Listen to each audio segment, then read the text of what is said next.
So continuing from page 147, हमारी previous discussion में हमने देखा था कि अब है किस तरह से जो भी प्रोमिनेंट लोग हैं उनको लेटर्स लिख रहे थे to encourage them about Krishna consciousness, कि वास्तव में कृष्णा कॉन्शियसनेस के अभाव के कारण ही व्यक्ति कष्ट में है।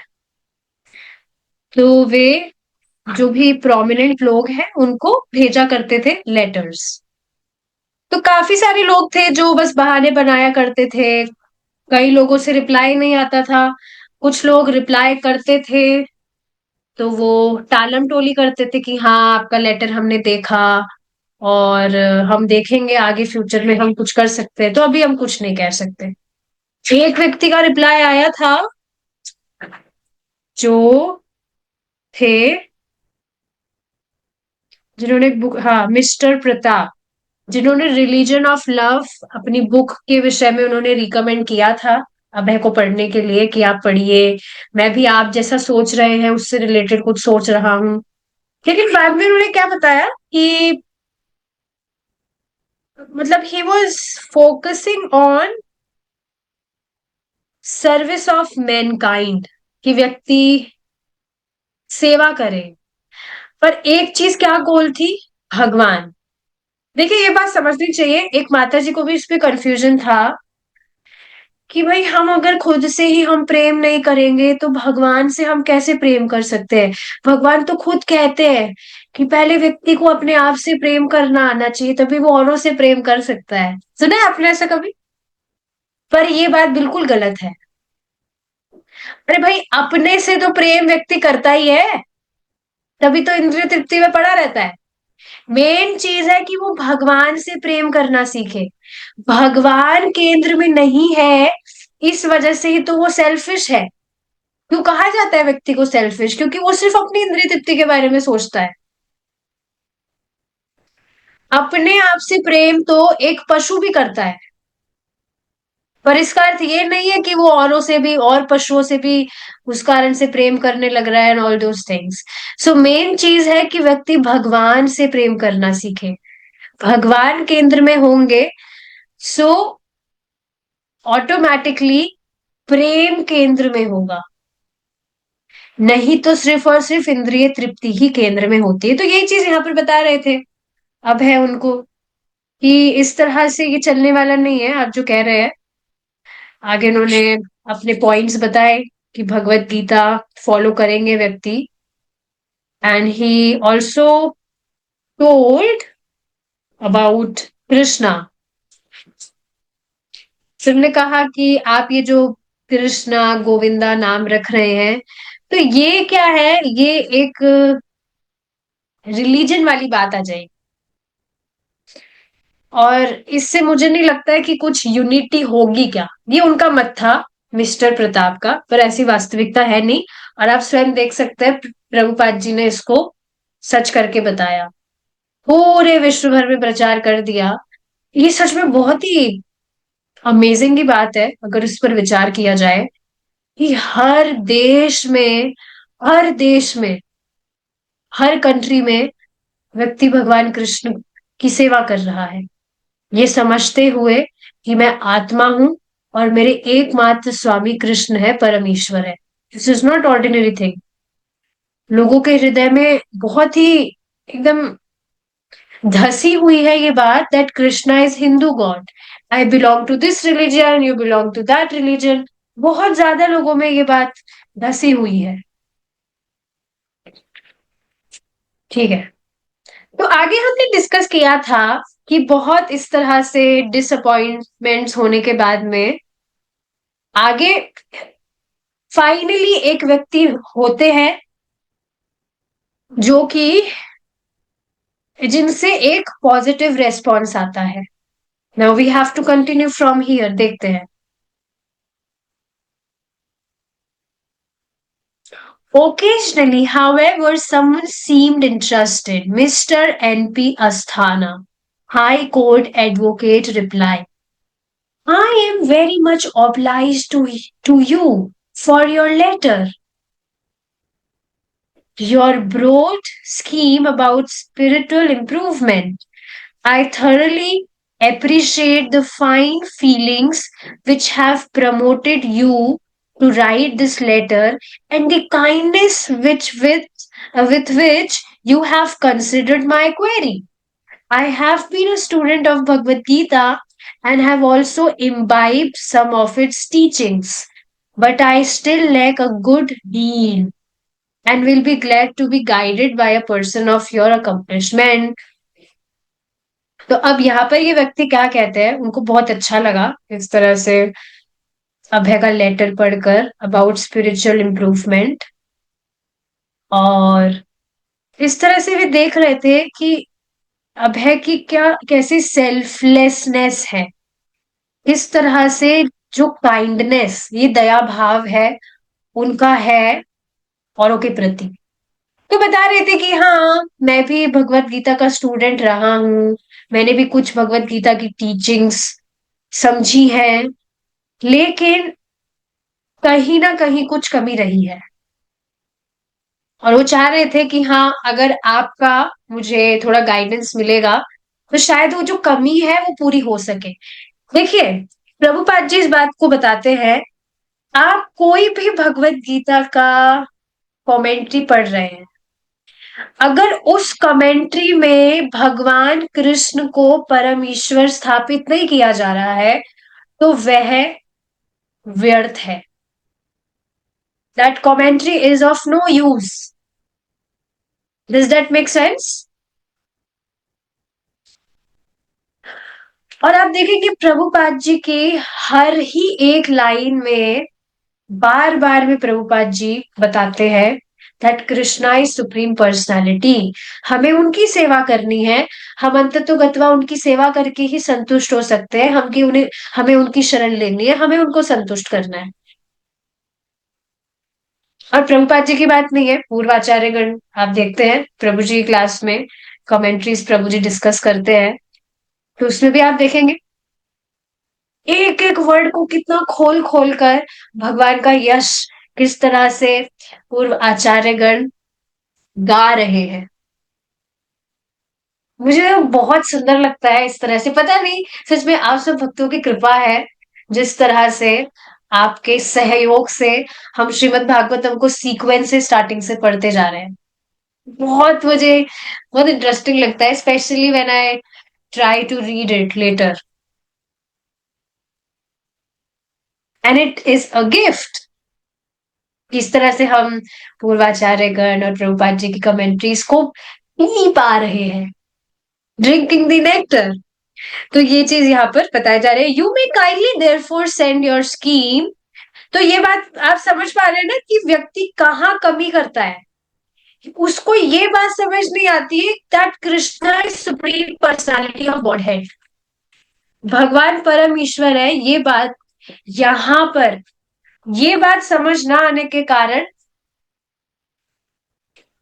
उसको कुछ दिखता नहीं है परिवर्तन अपने जीवन में। ठीक है, so you may kindly therefore send your scheme to me, on receipt of which I will be able to express my views. It was inevitable that Abhay would think of engaging Mahatma Gandhi in devotional service because of his lifetime of courageous, ascetic, and moral activities on behalf of his countrymen. Mahatma Gandhi had great power to influence the Indian masses. As with Mahendra Pratap of the World Federation, Mahatma Gandhi's idea of serving God was to try to bring happiness to men through politics and through his own invented methods. As one Englishman had said of Mahatma Gandhi, he is either a saint amongst the politicians or a politician amongst the saints. But be that as it may, he was not he was not as yet fully engaged in pure devotional service, and his activities were not those of a Mahatma as described in Bhagavad Gita. तो देखिए यहाँ पर क्या बात बताई जा रही है कि अब है महात्मा गांधी को भगवान की सेवा करने के लिए प्रेरित करें। ये मतलब उनके लिए एक अनिवार्य चीज थी। अब है चाह रहे थे बिल्कुल ऐसा। क्यों चाह रहे थे? क्योंकि at that time Mahatma Gandhi was a leader. कितने लोग उनको फॉलो कर रहे थे, मतलब बहुत साहसी थे वो। महात्मा गांधी बहुत साहसी थे कि इतनी सारी परेशानी होने के बाद में भी ही took initiative to fight against British people. तो इस तरह से बहुत सारी मॉरल एक्टिविटीज भी वो फॉलो कर रहे थे अपने जीवन में, ब्रह्मचर्य का पालन करना और बाकी सारी जो भी चीजें हैं। तो ये सारी चीजों की वजह से काफी जो लोग थे उनका बहुत इन्फ्लुएंस था उन लोगों पर, मतलब लोग बहुत इन्फ्लुएंस हो रहे थे महात्मा गांधी से। और आगे यहाँ पर क्या बताया जा रहा है कि महात्मा गांधी का आइडिया क्या था? भगवान की सेवा करना। क्यों? ताकि जो लोग हैं वो सुखी हो। और सुखी कैसे हो? पॉलिटिक्स के थ्रू, या फिर वो खुद की जो अपनी मतलब तरीके हैं, वो खुद जो इन्वेंट करे हैं अपने तरीके, उनसे लोग खुशी हो। ही was not he was not believing कि भगवान के शरणागत होने से जो व्यक्ति है वो वास्तव में तब सुखी हो सकता है जब वो भगवान की शरणागति होगा, तब जाकर वह अपने सभी कष्टों से उबर सकता है। देखिए, ये बहुत इंपॉर्टेंट चीज है जो मैं कल एक माता जी को समझा रही थी। वो कह रही थी कि पहले व्यक्ति क्या था और आगे क्या होगा, किसने देखा है? आप लोग इतनी भक्ति कर रहे हैं, लेकिन आप कहते हैं शास्त्र फॉलो करो, ये करो, वो करो, विश्वास करो। लेकिन पहले व्यक्ति क्या था और आगे क्या होगा, ये किसको पता है? क्या शास्त्र बता रहा है इस चीज को बिल्कुल कंफर्म? तो मैंने उनको कहा, ये जानकर आप करेंगे भी क्या? मिल आपको प्राप्त क्या हो जाएगा ये मालूम हो जाने से कि आप अपने पिछले जीवन में क्या थे और आगे क्या होंगे? आपके हाथ में तो आपका प्रेजेंट है ना अभी। और कोई भी व्यक्ति जो नियमित रूप से, प्रामाणिक रूप से भक्ति कर रहा है, वह अपने प्रेजेंट में ही अनुभव कर पाता है कि भाई जब मैं भक्ति नहीं कर रहा था तो मेरी कितनी फजीयत थी। Do you agree with this? कहीं दूर जाने की जरूरत नहीं है, फ्यूचर में क्या होगा, पास्ट में क्या हुआ था। प्रेजेंट में ही भक्त इस चीज को अनुभव करता है कि हाँ, मैं भक्ति कर रहा हूं तो मैं वास्तव में सुखी हूँ। पहले मैं बाहरी चीजों में अपना सुख ढूंढ रहा था जिससे मैं वास्तव में सुखी हुआ नहीं। तो प्रेजेंट में ही आपको जो चीज दिख रही है, जो भी आप, whatever devotional practice you are, services you are practising, तो प्रेजेंट में आप जो अनुभव कर रहे हैं वो तो आपको अभी दिख ही रहा है ना। तो ये कोई अंधश्रद्धा नहीं है हमारी। इतना विवेक सब में होता है कि मैं भी भक्ति कर रहा हूं तो हाँ, I am experiencing peace in my life which was missing.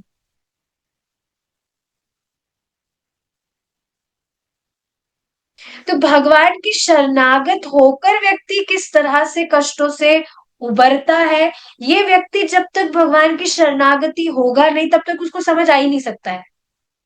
He can never understand this.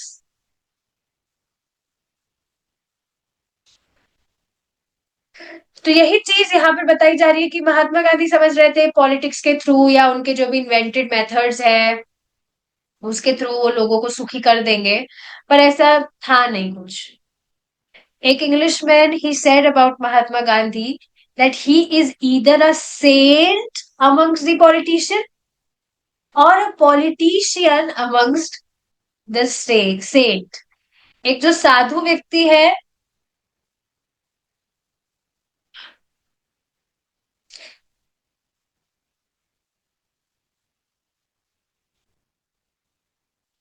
इसको है ना ट्रांसलेट करते हैं exactly,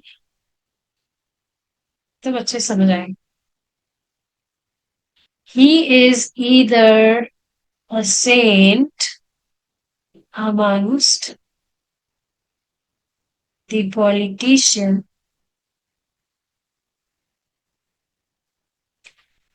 or a politician amongst the saints.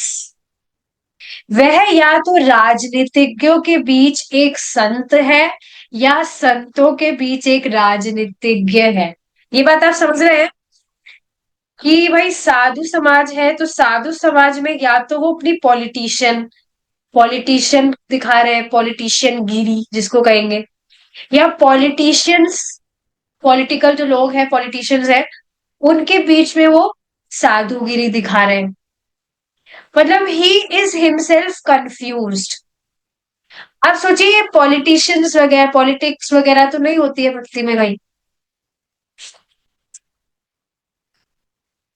तो मतलब मेन चीज क्या है जो अभय यहाँ बता रहे हैं कि इनमें से वो कुछ भी हो, चाहे से वो पॉलिटिशियंस के बीच में एक संत हो या संतों के बीच में एक पॉलिटिशियन हो, मेन चीज क्या है कि वो जिस तरह से भगवत गीता में एक महात्मा की डेफिनेशन दी गई है. महात्मा की क्या डेफिनेशन है, इस पर एक श्लोक भी है. महात्मा नस्तु, ऐसे कुछ श्लोक है जिसमें बताया जाता है कि महात्मा व्यक्ति कौन है, जो भगवान की भक्ति करता है, भगवान को तत्व से समझता है, भगवान के शरणागत है. But he is not performing pure devotional service to Krishna. तो एक भगवत गीता में एक महात्मा की जो डेफिनेशन दी गई है, ही is not that Mahatma. The Gita defines a Mahatma as one who fully engages in worshipping Lord Krishna as the Supreme Personality of Godhead, always chanting his glories. The Mahatma encourages others to surrender Krishna. समझ पा रहे? जो हमेशा भगवान का यशोगान करता है और औरों को भी सहायता करता है, प्रेरणा देता है कि भाई भगवान की भक्ति करो, वह वास्तव में महात्मा है. एक महात्मा का टाइटल लगाने से कोई व्यक्ति महात्मा नहीं हो जाता है. इसी पर एक बहुत सुंदर बात परम पूज्य राधा गोविंद महाराज कहते हैं. आई सॉ दिस कोट, किसी भक्त ने स्टेटस लगाया हुआ था कि श्रीमद् भागवत के अनुसार आर्य वह है जो श्री कृष्ण का भक्त है और उनका कीर्तन करता है. केवल अपना नाम आर्य रख लेने से कोई आर्य नहीं हो जाता. कोई भी व्यक्ति आर्य होता है भगवत भक्ति से. अब देख रहे हैं ना, कोई भी व्यक्ति उसमें कुछ भी दुर्गुण हो, उसका एकमात्र जो सबसे बड़ा गुण है वो है कि वह भगवान का भक्त है. उसके आगे उसके सारे दुर्गुण कुछ, मतलब सब कुछ खत्म. एक ही महान गुण होने के कारण कि वह भगवान का भक्त है. और ऐसे आर्यों के ग्रह में जब, ठीक है, तो ये बात आप समझ रहे हैं कि आर्य का मतलब कोई भी जो ग्रेट जो महात्मा है वो कौन है, जो भगवान की भक्ति में लगा है और औरों को प्रेरणा देता है कि वे भी भगवान की भक्ति में लगे. But because as a young man Abhay had been a follower of Gandhi's, Abhay had a special feeling for him. Yes, Srila Prabhupada ji बताते हैं that he was almost a Vaishnava. Almost. क्यों? Because he was not following the teachings of Bhagavad Gita exactly right way. मतलब निरंकारवादी या मायावादी नहीं थे, पर लोगों को प्रेरित नहीं कर पाए थे भगवान की सेवा में, किस भगवान की सेवा करे, भगवान की भक्ति करे. ये चीज है.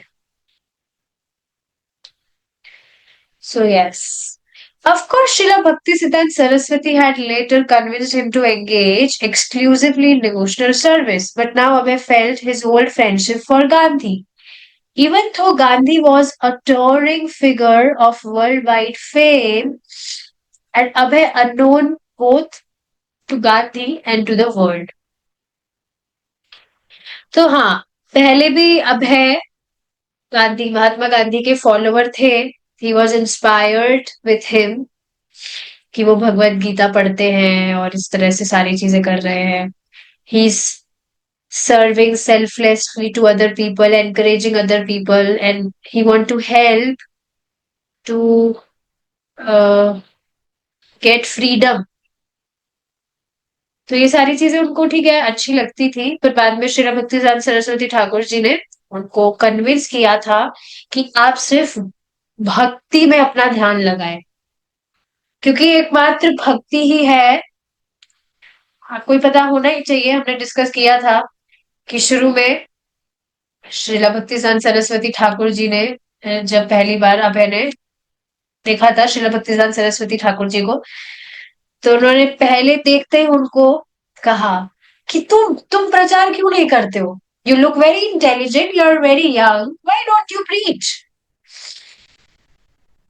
तो वो यही चीज बता रहे थे कि भाई यहाँ पर लोग स्वतंत्रता चाहते हैं और आप कह रहे हैं भक्ति का प्रचार करो. स्वतंत्र होंगे लोग, भारत स्वतंत्र होगा तब ना भक्ति करेंगे. लेकिन नहीं, शिला भक्तिसार सरस्वती ठाकुर जी ने कहा कि भगवान का प्रचार ये बाहरी जो स्वतंत्रता है इस पर निर्भर नहीं करता है. वास्तविक स्वतंत्रता क्या है कि व्यक्ति इस जन्म मृत्यु के चक्र से स्वतंत्र हो.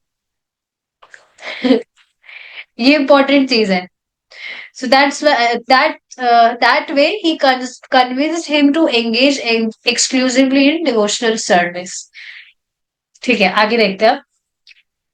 On December 7, 1947, Abhay wrote to Gandhi from Kanpur. Gandhi was living at the Birla Mansion in Delhi, where large military forces throughout the city discouraged Hindu-Muslim rioting. Hindu-Muslim rioting. Gandhi's secretary Pyarelal Nair described Gandhi at this time as the saddest man one could picture. The men he had led in the struggle for Indian independence, Jawaharlal Nehru, Vallabhbhai Patel, and others, had taken the leadership of the nation, and Gandhi, with his doctrines of non-violence, unity, and agrarianism, was now at odds with them in many ways. He feared he was becoming an anachronism. His former colleagues admired him but rejected his leadership.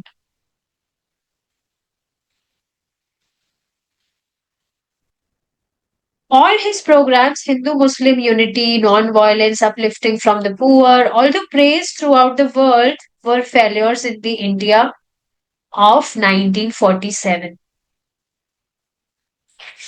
तो देखिए यहाँ पर क्या बताया जा रहा है कि 1947 की बात है. अभय ने गांधी जी को लिखा पत्र कानपुर से. उस समय गांधी जी दिल्ली में रह रहे थे बिरला मैंशन में, जहां पर बहुत सारे जो लोग थे दे वर डिस्करेज्ड, क्योंकि ये जो उन्होंने मूवमेंट चलाया था जहां पर हिंदू मुस्लिम लोग हैं वो यूनाइट होंगे, पर उसका बिल्कुल ऑपोजिट हुआ था. इस तरह से वहां पर राइटिंग मतलब लड़ाई झगड़े दंगेबाजी हो रही थी, जिसकी वजह से लोग जो थे दे वर वेरी डिस्करेज्ड. कि सोचा कुछ और था हमने गांधी जी के संरक्षण में, लेकिन यहाँ कुछ और हुआ. तो आगे जाकर यही बात बताई जा रही है कि उनकी जो भी उनकी प्लानिंग्स थी कि वो नॉन वायलेंस फॉलो करना, यूनिटी होना, ये सारी चीजें वो अब सब कुछ ऑड बन रही थी. ऑड मतलब जैसे उन्होंने सोचा था बिल्कुल उसके विपरीत चीजें हो रही थी, और लोगों को लग रहा था मतलब उनको डर लग रहा था कि वो एनाक्रोनिज्म बन रहे हैं। एनाक्रोनिज्म मतलब कि जो बात, मतलब जैसे उनके आइडियाज थे वो बस लोगों को भ्रमित करने के लिए थे। एनाक्रोनिज्म मतलब होता है काल भ्रम। कि कोई व्यक्ति बड़े बड़े प्लानिंग, मतलब बड़े बड़े आपसे प्रोमिसेस कर रहा है कि आगे जाकर आपके साथ में ऐसा होगा, ऐसा आपका बहुत ही अच्छा ब्राइट फ्यूचर होगा, लेकिन वो सिर्फ एक भ्रम मात्र है। तो यहाँ पर उनको इसी तरह का भय था कि मैं लोगों के लिए एक काल भ्रम बन रहा हूँ। उनके जो कलीग्स थे वो उनको एडमायर कर रहे थे, पर उनकी जो लीडरशिप थी अब वो उसको रिजेक्ट कर रहे थे। उनके सारे ये जो प्रोग्राम्स थे, Hindu Muslim unity, non violence होना, अपलिफ्टमेंट फॉर द पुअर, ये ठीक है, सब इसकी उन्होंने प्रेस कर रहे थे लोग, लेकिन क्योंकि ये सब सफल नहीं हो रहे थे, देवर बीइंग ऑल देवर फेल्योर्स, तो इस वजह से अब लोगों का विश्वास उन पर से उठ रहा था, जो स्वाभाविक चीज है। देखिए ये बात हमेशा आप ध्यान रखिए, अगर हम भगवान से अलग स्वतंत्र होकर कुछ प्लानिंग कर रहे हैं और सोच रहे हैं हम उसमें सफल हो जाएंगे, पक्का हम उसमें असफलता ही प्राप्त करेंगे। This is for sure. So intelligence is, भगवान को सरेंडर करे, भगवान से प्रे करे। और like what is the difficulty in that?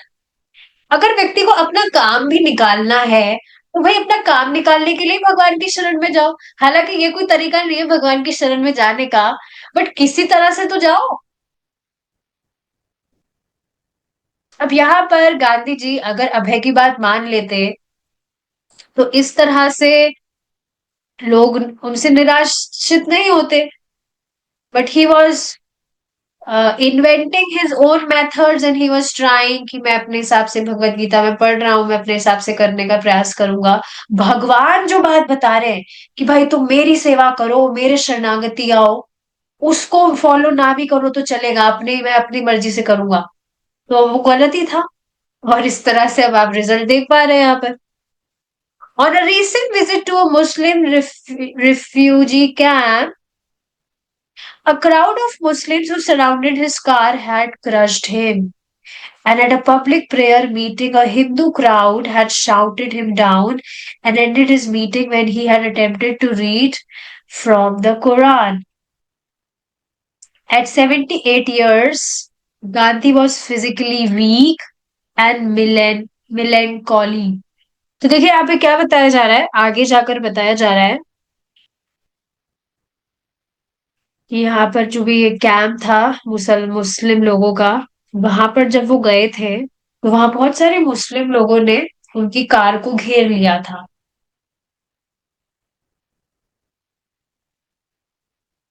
Who surrounded his car had sorry, not crushed, cursed him. Cursed का मतलब होता है श्राप देना। तो मुस्लिम लोग कुछ उनको धमकाए धमकाए होंगे। तो इसी तरह से लोग और लोग उनके लिए, यहाँ पर हिंदू लोग जो थे देवर प्रेइंग फॉर हिम। तो इस तरह से आगे जाकर 72 की एज में जो गांधी जी थे वो बहुत ही कमजोर थे। He was his body, he was physically very weak and melancholy, इसका प्रोनाउंसिएशन मुझे पता नहीं, but he was very sadist, उदास, उदास थे बहुत। In all likelihood, उदास मतलब एक बुढ़ापे में आप देखेंगे ना, एक सुस्ती सी जो आ जाती है, वो बात। In all likelihood, Abhay's letter would never reach him. Abhay knew it. Sending a letter to Gandhi would be like putting a note in a bottle and sending it to sea. It would arrive in the flood of mail and Gandhi would be too busy to see. But Abhay sent it nonetheless. तो हाँ, अभय को पता था ये चीज कि भाई उनका जो लेटर है, उनका पत्र है, वो गांधी जी को कभी मिलने वाला नहीं है। गांधी जी को पत्र भेजने का मतलब हुआ एक बॉटल में। आपने देखा है कभी ऐसा करते हैं लोग? पता नहीं अभी भी करते हैं नहीं, सुना है मैंने। कुछ पत्र लिखेंगे, उसको बॉटल में डालकर बॉटल को समुद्र में फेंक देंगे। उनकी कुछ भी वो इच्छा वगैरह हो सकती है। और ऐसा पाश्चात्य देशों में होता है। पाश्चात्य देशों में लोग बहुत अजीब अजीब चीजें करते हैं।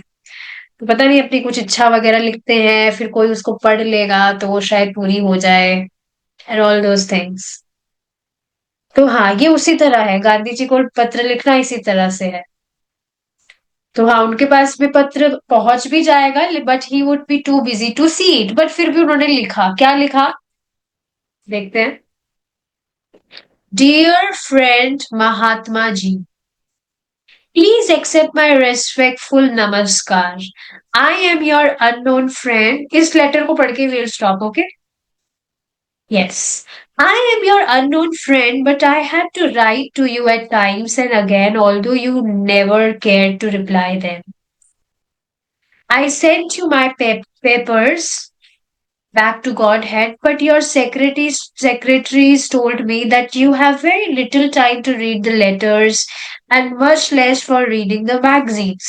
I asked for an interview with you, but your busy secretaries never cared to reply this. Anyway, as I am your very old friend, although unknown to you, I'm writing to you in order to bring you to the rightful position deserved by you. As a sincere friend, I must not deviate from my duty towards a friend like your good self. तो यहाँ पे क्या बताया जा रहा है? मतलब अब मैंने महात्मा गांधी जी को लेटर लिखा जिसमें नमस्कार कर रहे हैं और बता रहे हैं that I am your unknown friend. अब अननोन फ्रेंड का मतलब, इसका मतलब आप समझ सकते हैं कि अब है उनको अपनी तरफ से मित्र मान रहे थे उनके। और मित्र का मतलब क्या होता है? सामने वाले का हम हमेशा अच्छा चाहते हैं। So that's why he is writing unknown friend ही। तो इस तरह से एक तरह से कंप्लेन कर रहे हैं कि मैंने बहुत बार आपको लिखा, लेकिन आपने कभी भी रिप्लाई करना नहीं समझा हमको, कि रिप्लाई करना भी चाहिए क्या। मैंने मेरे back to godhead papers आपको भेजे, लेकिन आपके सेक्रेटरीज ने बताया कि आपके पास में बहुत कम समय है और आप उनको नहीं पढ़ सकते हैं। और आपसे एक इंटरव्यू के लिए भी मैंने पूछा था, लेकिन आपके सेक्रेटरीज ने बताया, आपके जो बिजी सेक्रेटरीज थे उन्होंने उसका कभी कुछ रिप्लाई नहीं किया। पर एनीवेज, मैं आपका बहुत पुराना मित्र हूँ। हालांकि आप उससे अवगत नहीं है, पर मैं ये आपको लिख रहा हूँ आपको इस बात से अवगत कराने के लिए कि आप जिस पोजीशन को डिजर्व करते हैं उससे अवगत कराने के लिए मैं आपको ये पत्र लिख रहा हूँ। एज अ सिंसियर फ्रेंड, मुझे अपनी ड्यूटी से डेविएट नहीं होना चाहिए। मतलब एक मित्र का मतलब जो उसका जो मनोभाव ही है वो क्या होता है कि वो अपने मित्र का हमेशा अच्छा चाहता है। तो इस वजह से वो ये सारी बात कह रहे हैं। I tell you as a sincere friend that you must immediately retire from active politics if you do not desire to die an inglorious death. You have 125 years to live as you have desired to live. But if you die an inglorious, sorry, my pronunciation is not good. It's inglorious, not inglorious. Inglorious. Inglorious. Opposite of glorious. Glorious का मतलब आप समझते हैं? Glorious मतलब कोई, जैसे कोई वीर योद्धा है तो वो युद्ध में विजय होकर अपना देह त्यागा, तो क्या होगा? That will be his glorious death. पर यहां बताया जा रहा है अगर if you don't desire for an inglorious death, तो आप अपनी जो ये जो भी आप पॉलिटिशियन में फंसे हैं, इसको अभी के अभी त्याग दीजिए। You take retirement for this. आपकी इच्छा थी आप 125 साल जीवित रहे, और आप रह भी सकते हैं, but if you die an inglorious death, it is no worth. The honor and prestige that you have obtained during the course of your present lifetime were not possible to be obtained by anyone else within the living memory. तो इस तरह से बता रहे हैं कि जिस तरह से आपको लोग आपका सम्मान करते हैं, आपकी जो गुडविल है, प्रेस्टीज है, जो आपने गेन की है, ऑब्टेन की है अपने प्रेजेंट लाइफ में, ये किसी और व्यक्ति के लिए अभी तक गेन करना पॉसिबल नहीं है। But you must know that all these honours and prestiges were false in as much as they were created by the illusory energy of Godhead called the Maya. But this falsity, I do not mean to say that your so many friends were false to you, nor you were false to them. By this falsity, I mean illusion, or in other words, the false friendship and honors obtained thereby were but creation of Maya, and therefore they are always temporary or false, as you may call it. इस बात को आप समझ रहे हैं? क्या बात अभय यहाँ पर समझाना चाह रहे हैं कि इस जगत में हम जो भी किसी भी व्यक्ति के साथ में संबंध स्थापित किए हुए हैं, ठीक है, वो संबंध अच्छे हैं, हम उनके साथ भी कुछ धोखाधड़ी नहीं कर रहे हैं, सामने वाले भी हमसे अच्छा व्यवहार कर रहे हैं, पर ये जो संबंध है ये वास्तव में एक धोखा है। मतलब हम जिनको भी हमारा मित्र समझ रहे हैं, हमारे संबंधी समझ रहे हैं, ये सभी के सभी टेम्पररी है, हमेशा हमारे साथ में नहीं रहने वाले, और इस वजह से ये धोखा है। क्यों? क्योंकि हम समझ रहे हैं तो हमारे साथ में हमेशा रहने वाले हैं। And this is because of the illusory energy of Godhead, Maya. ये बात यहाँ अभी उनको समझाना चाह रहे हैं। अब बताइए उनको समझ आएगा क्या? पता नहीं, मुझे आएगा कि नहीं, क्योंकि वो थोड़ा प्योरिटी तो फॉलो करते ही थे। पर आप किसी और व्यक्ति को इस बात को समझाएंगे, क्या वो समझ पाएगा ये क्या माया कह रहा है, फॉल्स, धोखे, झूठा रिलेशन है, ये क्या बातें कर रहा है? उनको समझ ही नहीं आएगा। You will be like an alien for them. तो यहाँ पर अभी उनको समझाना चाह रहे हैं, but none of you, neither your friends और yourself, know this truth. पर ना आपको ना आपके मित्रों को इस सत्य के विषय में बोध है, जो कि एक दुर्भाग्य की बात है।